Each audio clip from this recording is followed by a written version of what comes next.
안 돼! 네, 기체가 결혼을 했습니다.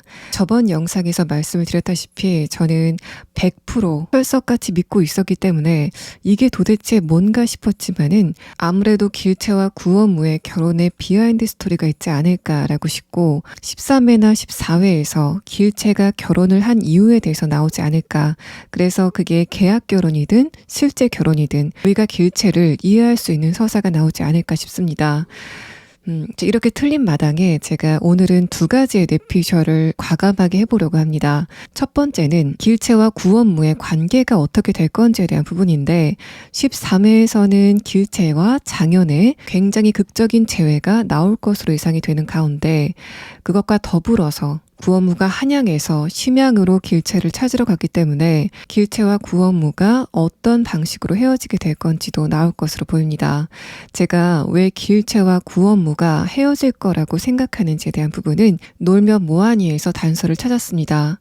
아시다시피 놀면 뭐하니에서는 멤버들이 드라마 연인의 특별 출연을 하게 되면서 장면을 세 장면으로 나누어 찍었는데 첫 번째는 소가 없었기 때문에 사람이 농사를 지으면서 이제 돌이 걸렸다고 한 에피소드, 이게 12회에서 나온 것 같고 두 번째 장면은 13회에서 장현이 몽골에서 사온 소를 보고 놀면 뭐하니 멤버들이 힘이 좋네 어쩌네 하는 이런 이야기가 나올 것 같고 세 번째 장면은 15회에 길채가 논에 나와서 농기구를 나누어주고 종종이가 새참을 나눠주고 하던 장면이 나올 것 같습니다.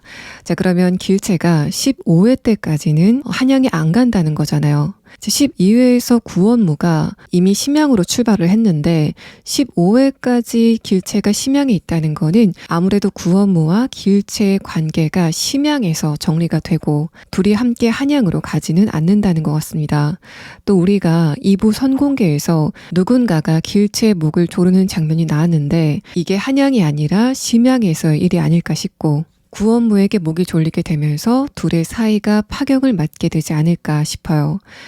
구원무가 길채랑 결혼하기 전에 본 모습을 숨기면서 정상인인 척을 했기 때문에 간과가 된 부분이 이 구원무가 성격이 뭔가 정도가 없다라고 해야 되나? 목적을 위해서는 수단을 가리지 않는 인물이고 또 길채 일에는 지나치게 신경이 예민한 모습을 보입니다.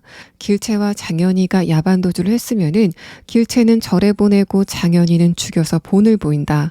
뭐 여기까지는 그럴 수 있겠다 싶은데 길채에게 호감을 사겠다고 또 길채를 찾겠다고 치매에 걸린 길채네 아버지를 은근슬쩍 내보냈다가 찾은 것만 2번이죠. 또 결정적으로 그 종사관이라는 지금 구원무의 자리도 장현의 공을 가로챈 거였잖아요. 구원무가 어떻게 보면은 길채와 장현 커플의 피해자인 것 같아서 어떻게 생각하면은 좀 불쌍하기도 했다가 성품 자체가 고든 사람은 아닌 것 같고 어쨌든 길채는 모르고 우리만 아는 흑막이 있는 인물입니다.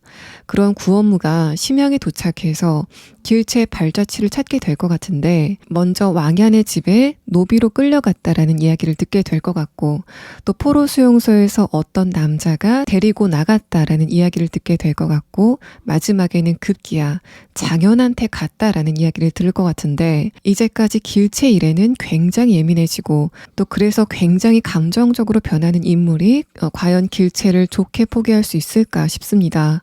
일단 길채가 납치가 됐을 때도 이장현하고 도망을 갔을 거라고 하면서 갑자기 급발진을 하면서 은혜를 다그쳤던 장면, 또 결정적으로 그때 상황이 반가의 여자들까지도 납치를 당하는 게 빈번한 만큼 주변의 상황이 굉장히 불안했는데 이장현에 대한 질투심에 눈이 뒤집혀서 판단을 완전히 그르치는 모습에 이 구원무가 이장현이라는 사람에 대해서 트라우마와 열등감이 어마어마하다라고 보였습니다.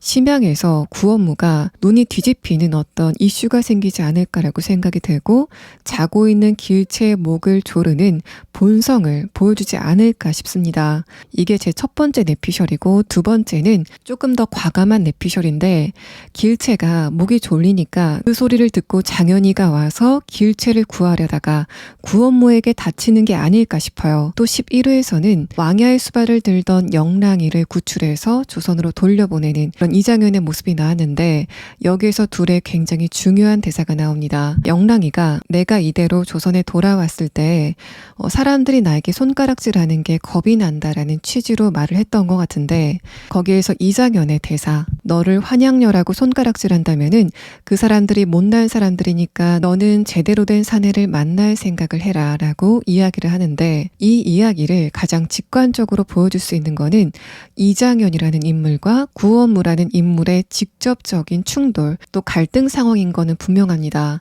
자, 그렇기 때문에 이 환양녀라는 이슈에 대해서 이장현과 구원무가 어떤 반응을 보여주는지를 우리에게 보여줄 것 같습니다. 그래서 예고에서 보시면 이 장면, 이장현이 자다가 깨서 자기 옆을 지키고 있는 길채를 보고 흐뭇하게 웃고 있는 장면. 여기서 장현이 흐뭇하게 웃고 있는 이유는 길채가 나를 간호해줬구나. 이것도 이유겠지만은 길채가 실질적으로 구원무와 이혼했다. 또 길채가 나에게 완전히 돌아왔다라는 만족감에 웃게 되는 것 같습니다. 또 제가 바로 직전 영상에서 종종이가 혼자 끌려가서 그게 너무 걱정이 된다라고 했는데 놀면 뭐하니에서 종종이가 길채가 있는 논에서 새참을 나눠주고 있더라고요. 그래서 종종이도 아마 구자미가 구출을 해서 나오는 것 같습니다. 종종이가 괴로운 모습이 좀 비극적으로 나올까봐 걱정이 됐는데 아니라서 진짜 다행입니다. 자, 그러면 저는 13회 선공개를 기다리면서 다음 영상에서 빠르게 돌아올게요.